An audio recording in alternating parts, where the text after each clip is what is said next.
നമസ്കാരം, ഞാൻ വിമല. ഇന്നത്തെ കാര്യത്തിൽ എപ്പിസോഡിൽ ഇന്നത്തെ വീഡിയോയ്ക്കകത്ത് ഞാൻ പറയാൻ പോകുന്നത് എനിക്ക് ഏറ്റവും പ്രിയപ്പെട്ട ഒരു ഹാർട്ട് ബ്രേക്കിംഗ് ആയിട്ടുള്ള ഒരു ഇവൻ്റാണ്. ഒരു കുട്ടിയാണ്. ആ കുട്ടിയുടെ പേര് അലക്സ് എന്നാണ്. ഞാൻ പ്രൈവസി കീപ്പ് ചെയ്യാൻ വേണ്ടി ഈ കുട്ടിയുടെ പേര് മാറ്റിയിട്ടുണ്ട്. അപ്പോൾ ഏകദേശം 2000, 2004, 2003 കാലങ്ങളിലൊക്കെ കഥ നടക്കുന്നത്. ഈ ഒറിജിനൽ ഉണ്ടായ സംഭവമാണ്. അപ്പോൾ ഞാനവിടെ RCCയിൽ വർക്ക് ചെയ്യുന്ന സമയത്ത് ഞാൻ ഒരു ദിവസം ജനറൽവാർഡ് ഡ്യൂട്ടി എടുക്കുകയാണ്. ആ ജനറൽവാർഡ് ഡ്യൂട്ടി എടുക്കുമ്പോൾ സമയത്ത് ഈ അലക്സ് എന്ന് പറഞ്ഞൊരു പേഷ്യൻ്റ് അവിടെ ഉണ്ട്. അതിൻ്റെ കഥ ഇങ്ങനെയാണ്. ആ കൊച്ചിൻ്റെ കാലിൽ ഒരു മെലനോമയായിട്ട്, മെലനോമ വെച്ചാൽ മറുകാണ്, വീർത്ത് വരുന്ന മറുക് ആയിട്ടാണ് വന്നത്. മറുക് വീർത്ത് വരുന്നുണ്ട്. ബയോപ്സി എടുത്ത് നോക്കിയപ്പോൾ ക്യാൻസറായി. അപ്പോൾ കൊച്ചു പയ്യനാണ്. അവനന്ന് 10-14 വയസ്സേ ഉള്ളൂ. എനിക്ക് തോന്നുന്നു ഒരു 10-12 വയസ്സായപ്പോഴാണ് ഈ സംഭവം കണ്ടുപിടിച്ചത്. അപ്പോൾ തന്നെ അവൻ്റെ അമ്മ സൂയിസൈഡ് ചെയ്തു. അമ്മ സൂയിസൈഡ് ചെയ്ത് കഴിഞ്ഞപ്പോഴത്തേക്കും അവന് എന്ത് പറ്റിയെന്ന് വെച്ചിട്ടുണ്ടെങ്കിൽ അച്ഛൻ അവനെ ഉപേക്ഷിച്ചു. കാരണം വെച്ചിട്ടുണ്ടെങ്കിൽ ഇവൻ കാരണമാണല്ലോ അമ്മ സൂയിസൈഡ് ചെയ്തത് എന്ന് പറഞ്ഞ് അവനെ ഉപേക്ഷിച്ചു. അപ്പോൾ അവന് ഒറ്റ ദിവസം കൊണ്ട് അവൻ അച്ഛനുമില്ല അമ്മയില്ലാത്ത അനാഥനായി മാറി.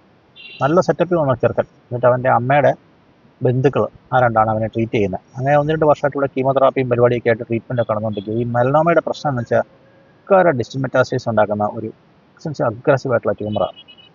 അപ്പോൾ അങ്ങനെ ട്രീറ്റ്മെൻ്റ് ഒക്കെ കഴിഞ്ഞ് അങ്ങനെ പൊയ്ക്കൊണ്ടിരിക്കുകയാണ്. അവൻ ആ ഒറ്റയ്ക്ക് വന്ന് ട്രീറ്റ് ചെയ്യുന്ന അച്ഛനില്ല, അമ്മ മരിച്ചുപോയി, അമ്മ സൂയിസൈഡ് ചെയ്തു, അവന് ക്യാൻസർ, അമ്മ സൂയിസൈഡ് ചെയ്തു, അച്ഛൻ ഉപേക്ഷിച്ചു.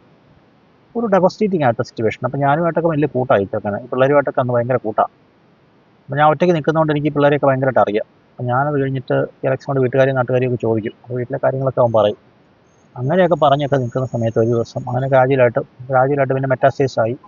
ഒരു ദിവസം അറിഞ്ഞവന് എല്ലായിടത്തും മെറ്റാസ്റ്റേസ് ആയി. അവന് ഏകദേശം എമർജൻസി ബെഡിൽ മരിക്കാറായി വന്ന് കിടക്കുക. അപ്പം ഇവൻ്റെ ലങ്സിൻ്റെ അകത്തൊക്കെ മെറ്റാസ്റ്റേസ് ആയി കഴിഞ്ഞാൽ ഇതെല്ലാം ലങ്സിലാണ് കയറി പിടിക്കുന്നത്. അപ്പോൾ ലങ്സിനകത്ത് ഈ മുന്തിരിക്കുല പോലെ അങ്ങ് നിറയുക. നമ്മൾ എക്സ്റേ ആയിട്ട് നോക്കുമ്പോൾ അറിയാം, നമുക്ക് നിറയെ മുന്തിരിക്കുല പോലെ അങ്ങ് നിറയുക. എന്നിട്ട് അതെല്ലാം കൂടി ചെറിയ ചെറിയ ആൽവിയോളയിലും ബ്രോങ്കസിലും കൂടെ കംപ്രസ് ചെയ്തിട്ട് ശ്വാസം എടുക്കാൻ പറ്റത്തില്ല, വലിച്ചെടുക്കുക.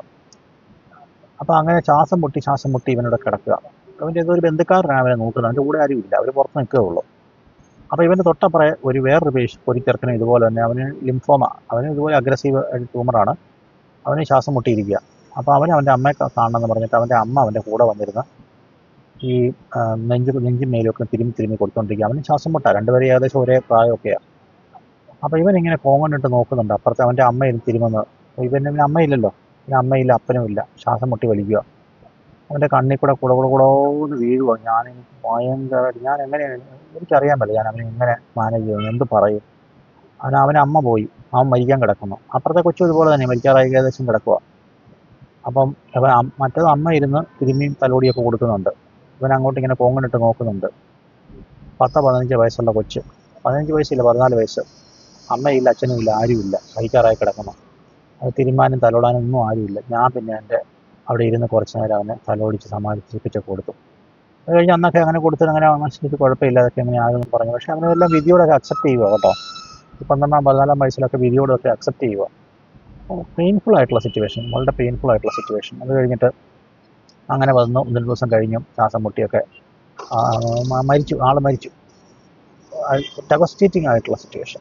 ഈ കൊച്ചിൻ്റെ കഥ എനിക്ക് ഒത്തിരി, കാരണം അവനെ അപ്പുറത്തോട്ട് നോക്കി ഇങ്ങനെ നിന്ന് കരയുക. കണ്ണിൽ കൂടെ കുടുകുടോന്ന് പറഞ്ഞ് വീഴുന്നത്. കാരണം അവൻ്റെ അപ്പുറത്തെ കൊച്ചിന് അവൻ്റെ അമ്മ ഇരുന്ന് തലോടി തിരുമ്മി കൊടുക്കുക. അതിന് ശ്വാസം മുട്ട. ഇവന് തലോടാനും തീരുമാനമൊന്നും ആരുമില്ല. അവന് അമ്മയില്ല, അച്ഛനുമില്ല, ആരുമില്ല, അനാഥനാണ്, മരിക്കാറായിരിക്കുക. അവനും അറിയാം ഇത് കംപ്ലീറ്റ് ആയിട്ട് പോവുക. ശ്വാസം മുട്ടെന്ന് വെച്ചാൽ എടുത്ത് വലിക്കുക ശ്വാസം മുട്ട്. അതുപോലെ കാരണം ഈ ലങ്സ് മൊത്തം മുന്തിരിക്കുല പോലെ ട്യൂമർ വന്ന് നിറയുക.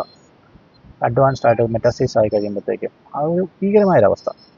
കൊച്ചിൻ്റെ കണ്ടീഷൻ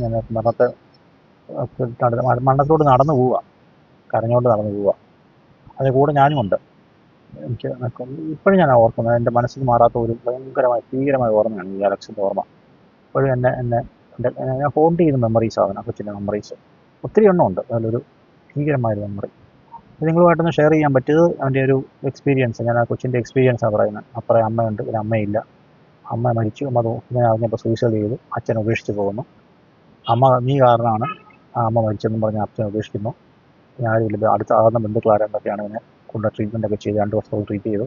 അവസാനം മരിക്കാതായി, മെറ്റാസ്റ്റേസ് ഒക്കെ ആയിട്ട് ഒരവസ്ഥ.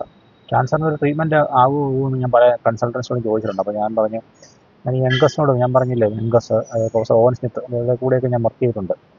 ഇവരൊക്കെ പറഞ്ഞു വെച്ചിട്ടുണ്ടെങ്കിൽ അടുത്ത ഒരു 10-15 വർഷം കൊണ്ട് ഒരു ക്യാൻസറിന് ഡെഫിനറ്റ് ട്രീറ്റ്മെൻറ്റ് ആകും. കീമോതെറാപ്പി എന്ന് പറഞ്ഞിട്ടുണ്ടെങ്കിൽ കാളടച്ച് വെടിവെക്കുന്ന പരിപാടിയാണ്. അതല്ല സ്പെസിഫിക് ട്രീറ്റ്മെൻറ്റ്. ഇമ്മ്യൂണോതെറാപ്പി എന്ന് പറയുന്നത് T കില്ലർ സെല്ലിനെ കൊണ്ട് യൂസ് ചെയ്തിട്ടുള്ള, ഇപ്പോൾ അത് അതിൻ്റെ ഒരു അപ്രോച്ചാണ് നടന്നുകൊണ്ടിരിക്കുന്നത്. അതുകൊണ്ട് എത്തുമെന്നാണ് അന്നത്തെ എക്സ്പേർട്സൊക്കെ പറയുന്നത്. അപ്പോൾ നമുക്കത് പ്രതീക്ഷിക്കാം. അതുവരെ നമ്മൾ ഇതിനകത്തുള്ള ഈ ഭീകരമായിട്ടുള്ള മെമ്മറീസ് നമ്മളെ ഹോണ്ട് ചെയ്യും. അപ്പം ഞാൻ മറ്റൊരു കഥയുമായിട്ട്, ഈ കഥ ചിലപ്പോൾ നിങ്ങളെ കരയിപ്പിക്കും. അത് കരയുമായിട്ട് ഞാൻ വീണ്ടും വരാം, വേറൊരു കുട്ടിയുടെ സ്റ്റോറിയായിട്ട്, അല്ലെങ്കിൽ വേറൊരു ആളുടെ സ്റ്റോറിയായിട്ട്. Thank you very much for listening to this video. ഈ വീഡിയോ നിങ്ങൾക്ക് ഇഷ്ടമായെങ്കിൽ നിങ്ങൾ ലൈക്ക് ചെയ്യുക, ഷെയർ ചെയ്യുക, നിങ്ങൾ കമൻറ്റ് ചെയ്യുക. അതുപോലെ നിങ്ങൾക്ക് എൻ്റെ മറ്റൊരു ചാനലായി ഓസ്റ്റി വിത്ത് വിമൽ, ഓസ്റ്റി ഇൻട്രസ്റ്റ് ആണെങ്കിൽ ആ ചാനലൊന്ന് സബ്സ്ക്രൈബ് ചെയ്യുക. ആ ചാനൽ നിങ്ങളുടെ ഫ്രണ്ട്സിന് ഷെയർ ചെയ്ത് കൊടുക്കുക. അപ്പോൾ ഇത് ഇന്നത്തെ ഞാൻ വീഡിയോ സ്റ്റോപ്പ് ചെയ്യുവാണ്. എൻ്റെ തന്നെ കണ്ടു നിറയുകയാണ്. ഞാൻ ടോട്ടലി ഡെവസ്റ്റേറ്റഡ്. അപ്പം മറ്റൊരു വീഡിയോ ആയിട്ട് നമുക്ക് ഇന്നും വരാം. Thank you very much.